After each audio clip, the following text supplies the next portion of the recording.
بسم الله الرحمن الرحيم. الحمد لله رب العالمين، والصلاة والسلام على رسوله الأمين محمد وآله وصحبه أجمعين، أما بعد. leo ikiwa ni tarehe 6 mwezi wa Shaaban mwaka wa 1440, katika darsa ya kitabu Mukhtasar Sahih al-Bukhari المشهور بمختصر الزبيدي رحمه الله للإمام زين الدين أحمد بن أحمد بن عبد اللطيف الزبيدي رحمه الله تعالى.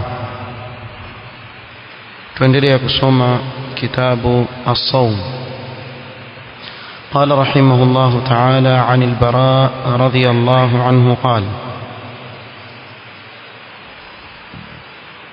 كان أصحاب محمد صلى الله عليه وسلم إذا كان الرجل صائما فحضر الإفطار فنام قبل أن يفطر لم يأكل ليلته ولا يومه حتى يمسي. walikuwa masahaba wa Mtume sallallahu alayhi wasallam, kana ashabu rasulillah sallallahu alayhi wasallam fi awwali mafturida as-siyam, mwanzo kabisa ilipofaradhishwa saum. Sababu saum ilifaradhishwa na kuna ahkam ambazo zilikuwepo mwanzo wa kufaradhishwa ibada hii, na ahkam kama hizo nyingine zikafutwa, zikawa ni mansukha. Miongoni mwa ahkam ambazo zilikuwepo katika mwanzo wa ibada ya saum ni hii hukumu iliyotajwa katika hadithi al-Bara radhiyallahu anhu, kuwa masahaba wa Mtume sallallahu alaihi wasallam ilikuwa mwanzo walipoanza kufaradhishiwa saum, idha kana ar-rajulu sa'iman, ikiwa mtu amefunga, fahadhara al-iftar, ikaingia wakati wa iftar, bimaana jua likatua kama magharibi shafika, ni halali sasa kwake yeye kula na kunywa, lakini ule muda wa kula kwake na kunywa kwake ni kwa sharti asilale. Akilala haruhusiwi tena hata akiamka baada ya hapo kula, bimaana kulikuwa hakuna kula daku, hakuna kula daku mwanzo. Kwa hivyo ikihudhuria wakati wa iftar, fanama qabla an yuftira, mtu akalala kabla ya kula, kabla ya kufuturu, asema hapa lam yaakul laylatahu wala yawmahu hatta yumsi, haruhusiwi katika usiku kama ule kula tena mpaka siku ya pili tena afunge, kisha ingie wakati wa iftar. Kwa hivyo, kwa mfano amefunga mtu ikaingia wakati wa kufuturu, katika hali ya kukaa asubiri iftari akapata usingizi, pengine mkewe apika ile iftari akalala, akilala ile iftari sharuka, ndio mpaka siku ya ngapi? Siku ya pili. Kwa hivyo haijuzu kukatisha katikati na nini, na usingizi. Hii ndiyo kwa mwanzo ilipoanza kufaradhishwa hukumu ya saum. قال: وإن قيس بن صرمة الأنصاري كان صائما. صحابة قيس بن صرمة الأنصاري alikuwa amefunga. فلما حضر الإفطار, ilipofika wakati wa kufuturu, ata imra'atahu faqala laha, akaja nyumbani kwake kwa mkewe akamwambia mkewe, a'indaki ta'amun, je kuna chakula hapa nyumbani? Qalat la, mkewe akamwambia hakuna chakula, walakin antaliqu fa atlubu laka, lakini wacha nitoke niende nikakutafutie chakula, takuja sasa hivi. Nafikiri waweza kutasawar yale maisha waliokuwa wakiishi masahaba, maisha ambayo yalikuwa ni sahali sana, kiasi cha kuwa yawezekana mtu akaja nyumbani amuuliza mkewe iftari iko, amwambia hakuna, sababu walikuwa wakiishi katika hali ngumu sana radhiallahu anhu. Hebu leo mmoja wetu ende nyumbani aulize kuna iftari Ramadhani, sikwambii saumu ya sunna, labda mkewe ansahau sababu ni sunna, hajui umefunga ama kufunga. Lakini kwa mfano Ramadhani, mtu aende nyumbani amwambie mke wangu iftari ipo, na tayari ashatoka msikitini huko, akirudi aambiwa iftari leo hakuna, utabaki salama. Alafu huyu asema yeye maskini, huyu ambaye apigia kelele akikosa iftari ndani ya nyumba atangaza kwa yeye maskini. Alhamdulillah, tuko katika hali nzuri leo na neema, yatakikana tumshukuru Allah subhanahu wa ta'ala kwa neema kama hizi. Kwa huyu bwana amekuja akauliza, a'indaki ta'amun? Qalat la, mkewe amwambia la, walakin antaliqu fa atlubu lak, lakini mimi nitatoka niende nikakutafutie chakula nikuletee. Wa kana yawmahu ya'malu, na mchana ule huyu sahaba alikuwa ameshinda kufanya kazi, na kazi zao ilikuwa ni ukulima. Ansar walikuwa kazi zao ni ukulima. Sasa tasawar mtu amelima mchana mzima kwenye jua, amechoka, kisha aambiwa subiri na kuletea chakula. Faghalabathu ainahu, macho yake yakamshinda kuyazuia, bimaana akalala. Fajaathu imra'atuhu, mkewe akaja. Falamma ra'athu ay na'iman, alipomwona amelala bwanake, qalat, akasema khaybatan lak ay hirmanan lak, umekosa bwana, kwa kuwa amelala umekosa hata iftari yako. Sasa hata akiamka haruhusiwi kula nini? Kula iftari. Ikabidi yule bwana abakie katika hali kama ile, kuwa hakufuturu na haruhusiwi kufuturu, na iwaongojea siku ya pili pia aongojewa na nini? Na saumu. Atafunga huyu siku 2 mfululizo bila ya kula kitu katikati. Falamma intasafa an-naharu ghushiya alayhi, ilipofika nusu ya mchana na yeye wafanya kazi ngumu, akaziraa yule sahaba, ikawa ni uzito sana kwake, akapoteza fahamu radhiyallahu anhu wa arda. Fadhukira dhalika linnabii sallallahu alayhi wasallam, masahaba wakaja wakamtajia mtume sallam, mambo yamekuwa magumu, yule bwana amezirai bwana. Kwa nini? Amekosa iftari, alipitwa na usingizi. Fanazalat hadhihi alaya, Allah akateremsha hii aya, uhilla lakum laylata as-siyam ay allati tusbihuna minha saimin, mmehalalishiwa usiku wa saumu, yani ule usiku ambao siku ya pili yake mtamkia saum. Arrafathu ila nisaikum, kuwaingilia wake zenu.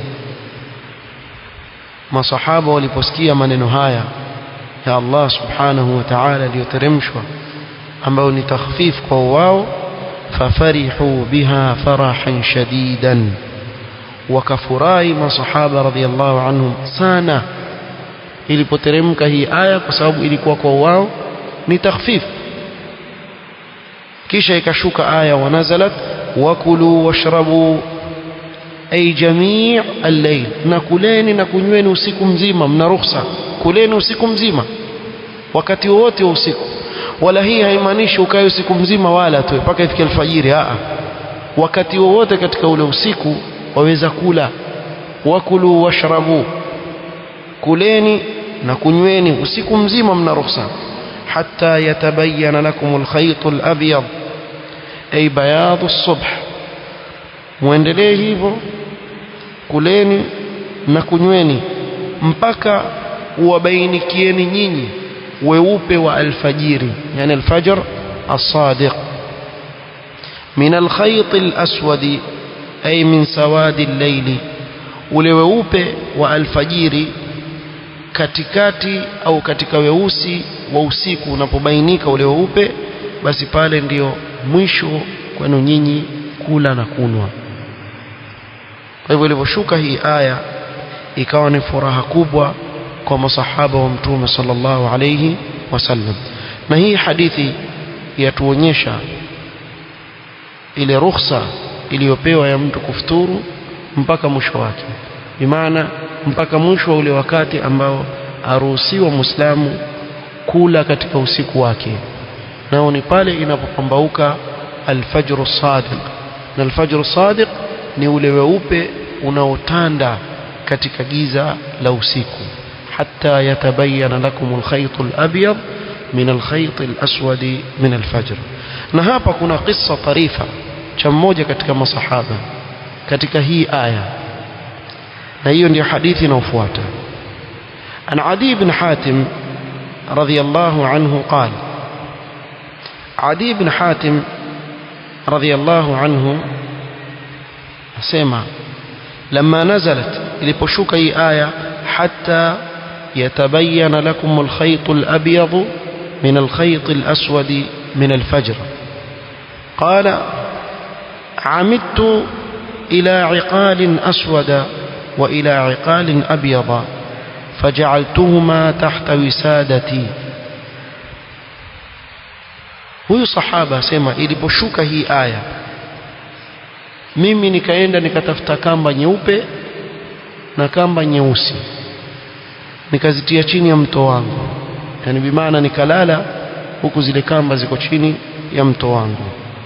ay dhanantu أن المراد بالخيط الأبيض والأسود معناهما الحقيقي.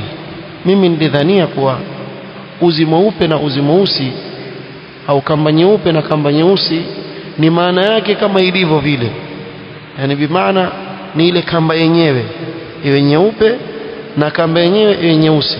Kwa hivyo ukizianika usiku kwenye giza hivi, hata yatabayana lakum, mpaka ujue hii ni nyeupe na hii nyeusi, kwa sababu katika giza huwezi kujua nyeupe na nyeusi, sio sababu kuna giza, lakini ukija mwangaza waona weupe na weusi. Kwa hivyo mimi nikafikiria usahaba asema ni kamba wachukua waweka, kisha zile kamba wazitizama, ya matonge, bado ya matonge, bado ya matonge, mpaka uone hii nyeupe hii nyeusi.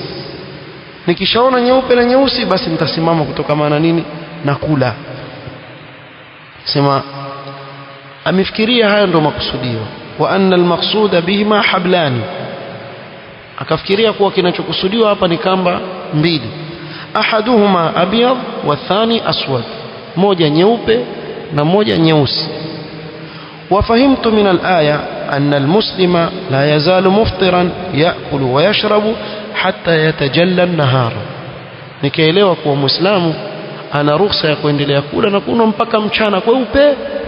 Ukiingia mchana ambapo ndio nitabainikiwa na kamba hizi mbili, basi ndio mwisho wangu, yani hatta yatajalla an-nahar wa yadhhara lahu al-habl al-abyad min al-habl al-aswad فأحضرت الحبلين, sema nikachukua kamba mbili, wa wada'tuhuma tahta wisadati, kisha nikaziweka chini ya mto wangu.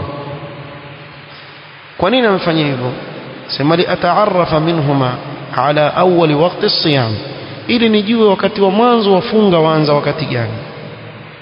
Faja'altu anzuru fi al-layl, nikawa usiku natizama tu, kila saa natizama mpaka kukapambauka yeye ajua bado. falamma tala'a al-fajr sirtu anzuru fi al-hablayn fala umayyizu al-abyad min al-aswad. Alfajiri shapambauka, lakini bado naona zile kamba sipambanui baina nyeupe na nyeusi, sababu kuna giza. Na yeye enda kuswali kwa sasa, atakana ende akaswali, lakini nasema lakini hapa hizi kamba mbili bado hazijabainika kwangu mimi kuwa hii ni rangi hii na hii ni rangi hii. Huyu sahaba asema faja'altu anzuru fi al-layli fala yastabinu li, naangalia usiku mzima mpaka alfajiri imeingia, mimi naona rangi ni zile zile zote zaonyesha nyeusi, sione weupe na weusi. faghadawtu ala rasulillahi sallallahu alayhi wasallam fadhakartu lahu dhalika, asubuhi nikapambauka kwa mtume sallallahu alayhi wasallam, nikamuuliza mtume, hivi ufahamu wangu ni sawa kweli? Mimi mmefanya hivi? Kuna riwaya mtume sana anasema innaka la aridul qafa. Baba, sio maana yake hiyo. Wewe mfahamu vipi? Sivyo hivyo ulivyofahamu, mfahamu makosa. Mtume sallallahu alaihi wasallam akamwambia, faqala innama dhalika sawadul layli wa bayadun nahar, kinachokusudiwa pale ni ule weusi wa usiku na ule weupe wa mchana. Hatta yatabayana lakum alkhayt alabyad, ni ule weupe wa mchana, min alkhayt alaswad, kutokamana na weupe, kutokamana na weusi wa nini, wa usiku. Kwa hivyo hapa Mtume صلى الله عليه وسلم akambainishia kuwa laysa almaqsudu bilkhayt alabyad walkhayt alaswad haqiqatahuma, sio makusudio ya uzi mweupe na uzi mweusi vile unavyoona wewe kama inavyodhihirika katika ile aya kuwa maana yake ni dhahiri yake. La, wa innama almaqsudu bilkhayt alaswad sawadul layl, kilichokusudiwa pale ule uzi mweusi au kama nyeusi ni ule usiku na kiza chake, kile kiza kinachopatikana ndani ya usiku.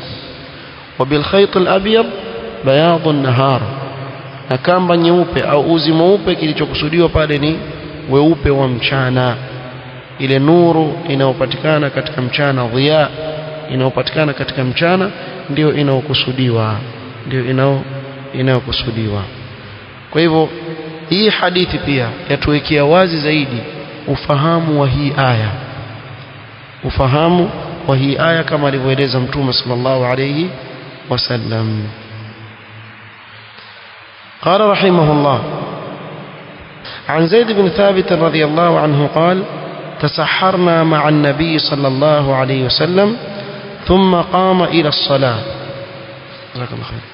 فقيل له كم كان بين الأذان والسحور؟ قال قدر 50 آية. في حديثنا فوائد نزور سامي. كتك حديثي أن النبي صلى الله عليه وسلم تسحر مع زيد بن ثابت رضي الله عنه, alikula daku pamoja na sahaba wake Zaid ibn Thabit radiyallahu anhu. وبعد فراغهما قام النبي صلى الله عليه وسلم إلى صلاة الصبح. baada ya kumaliza kula daku Mtume sallallahu alaihi wasallam akasimama akaelekea katika kuswali salatu subh. وكان الفرق بين الصلاة والسحور قدر 50 آية, na tofauti iliyokuwa baina ya kula daku kwao na kuingia katika sala ni kadri ya aya 50, أي بقدر قراءة 50 آية على قراءتهم المعتادة, وقدر يكسوم آية 50 قراءة ambacho ni chakati na kati kilichozoeleka. Na lugha hii akiitumia Zaid radhiyallahu anhu arda, Zaid bin Thabit, ilikuwa masahaba washaelewa ule wakati ulioko baina ya kula kwao daku na baina ya salatu alfajri, kwa sio wakati mrefu bali ni wakati wa kiasi. Pengine tukisema dakika 10 mpaka robo saa, na wala pengine isifike huko, lakini tuseme dakika 10 takriban mpaka. Sheikh Ibn Uthaymeen rahmatullahi alayhi nilisahau, lakini alitaja kwenye muda huo, yani baina dakika 10 na 15. وفي الحديث katika hii hadithi tupata faida husnu ishrati an-nabii sallallahu alayhi wasallam li ashabihi haithu kana yaakulu ma'ahum, muamala na maingiliano mazuri ya Mtume sallallahu na masahaba wake, alikuwa akikaa na wao wakila pamoja, akikaa na masahaba kila na wao. وفيه تأخير السحور إلى قريب من الفجر, na hapa pia tupata faida kuwa sunna ni mtu kuchelewesha kula daku mpaka ikaribie kuingia alfajiri. Maana kila ikichelewa ile daku ni bora zaidi, isiingie kwenye fajr la, lakini kabla alfajiri kila ikichelewa ni bora zaidi. Na hapa ndio utaona makosa baadhi yetu tuyafanya, katika wengine kuita kula saa 5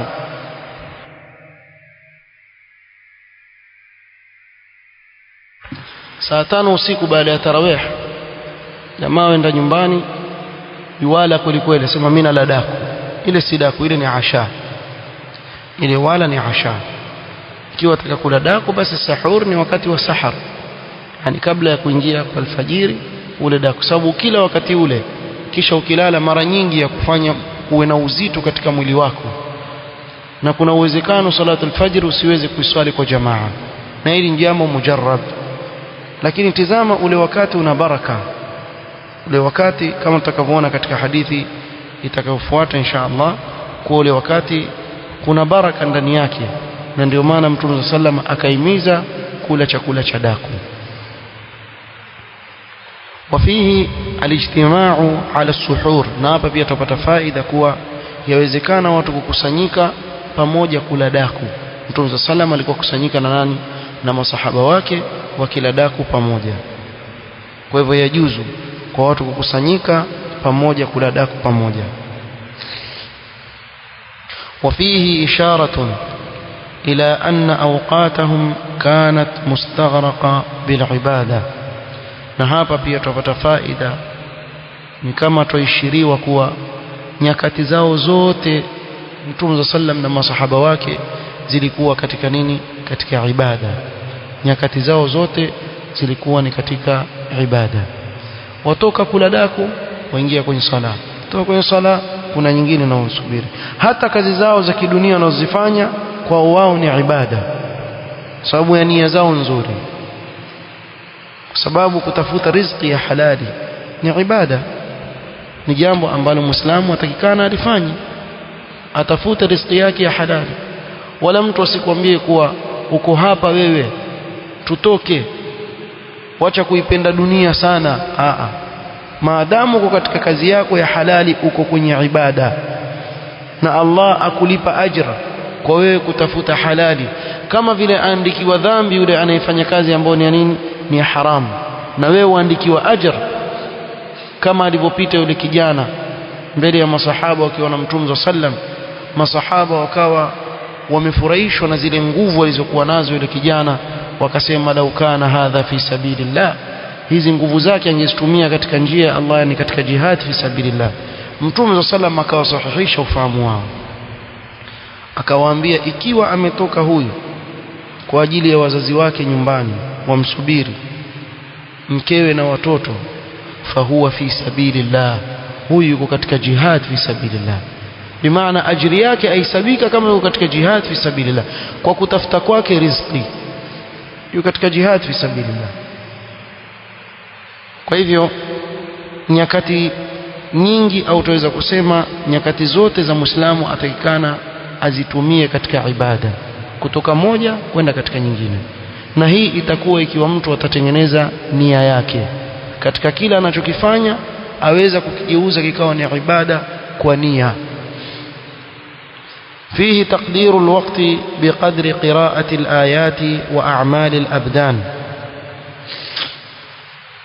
كذلك hapa tupata faida ya kukisia wakati kwa kadri ya kusoma aya za Qur'an au kazi anayoifanya mtu kwa mwili wake. Walarabu tuqaddiru alawqata bilamal, na waarabu walikuwa wakikadiria wakati kwa kazi zao wanazozifanya. Utakuta kwa mfano mtu ataka kumwambia mtu nisubiri wakati gani, asema kadri ya kuchinja ngamia na kumchuna ngozi. Ashaelewa yule mtu kuwa ni wakati gani waweza kuchukua kiasi cha kuchinja ngamia na kumchuna ngozi, wakati mrefu si mdogo. Na hapa masahaba watumia na kusema kuwa qadr 50 aya, kiwango cha aya 50. Na hii hapa yanikumbusha kuwa siku zote mtu huzungumza mazungumzo yake kulingana na yale anayoyafanya sana. Bimaana masahaba walikuwa wakisoma sana Qur'an, ikawa baina yao mtu akimwambia mwenzake kuwa kadri ya kusoma aya 50 tayari ashaelewa, kwa sababu yeye yasoma ile Qur'an sana. Leo lau kama utamwambia mtu kadri ya aya 50, hakuelewi wewe wazungumza nini. Kadri ya 50 vipi? Ule wakati hajui ni wakati gani ambao waweza kutumika kusoma aya 50. Leo labda pengine, wala msicheke sana, ikiwa mtu atatumia lugha hii, kadri ya kula sinia 2 za biriani itaeleweka.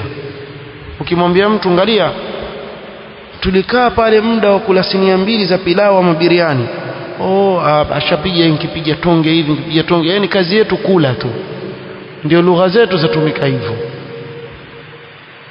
Mtu azungumze hivyo, kadri ya kula sinia 2 ya biriani, mtu wallahi hapa na hakika kila mtu akiambiwa hivyo yuelewa, ajua wakati wake wa kula sinia 1 ya biriani ama 2 ni wakati gani, kwa sababu ndio mambo tuliyozoea sasa.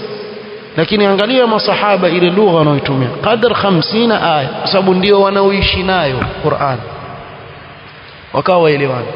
Mtu aweza kuulizwa mwendo wa hapa mpaka sehemu fulani, asema kiasi cha kusoma juzu 1 hivi.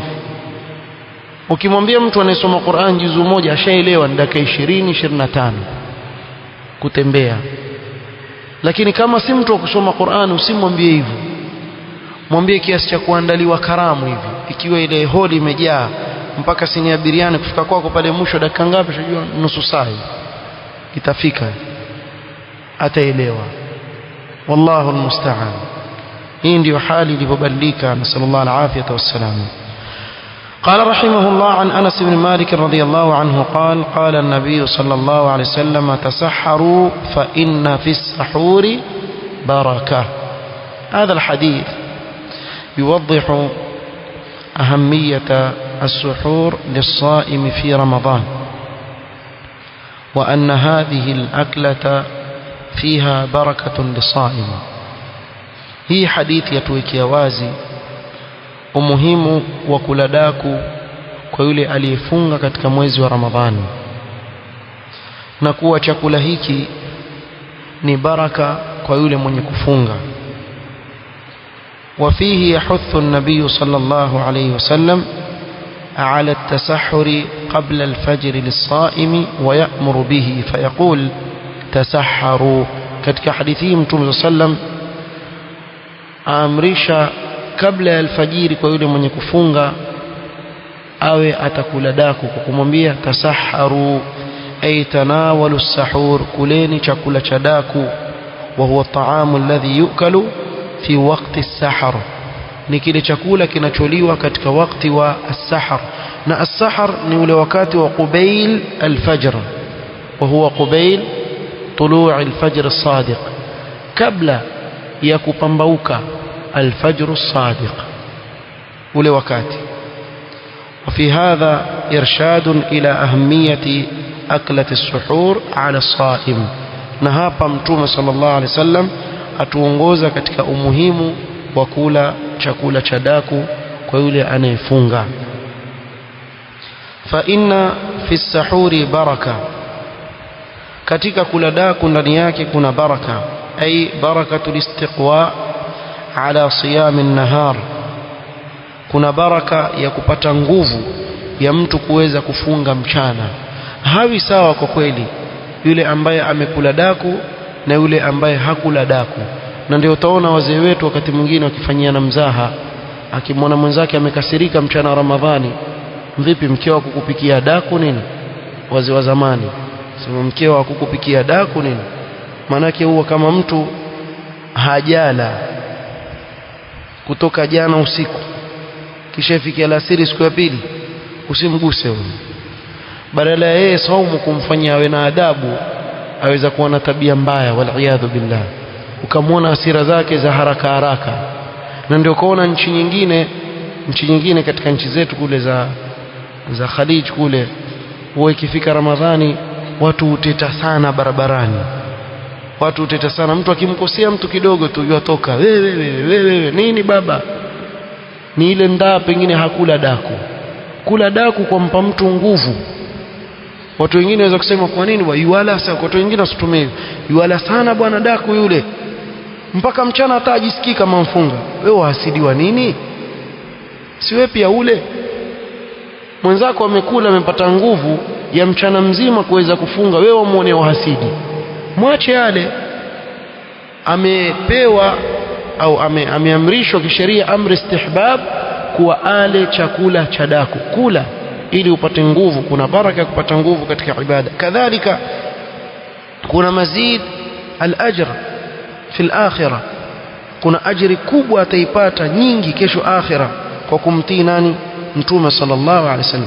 Yatosheleza baraka ya sahur kuwa ni taa kwa amri ya Mtume sallallahu alaihi wasallam, istihbab, kwa wafanya kufuata sunna ya Mtume sallallahu alaihi wasallam. Na katika kufuata sunna ya Mtume sallallahu alaihi wasallam ndani yake kuna baraka. Nafikiri tukichukua hadithi hizo 4 insha Allah taala kwa leo zitatosheleza biidhnillah taala. Tutajaribu insha Allah taala katika halqa itakayokuja kusoma kuanzia hadithi ya 945 mpaka 48 insha Allah taala. نكتفي بهذا القدر والله تعالى أعلم. سبحانك اللهم وبحمدك أشهد أن لا إله إلا أنت أستغفرك وأتوب إليك وبارك الله فيك.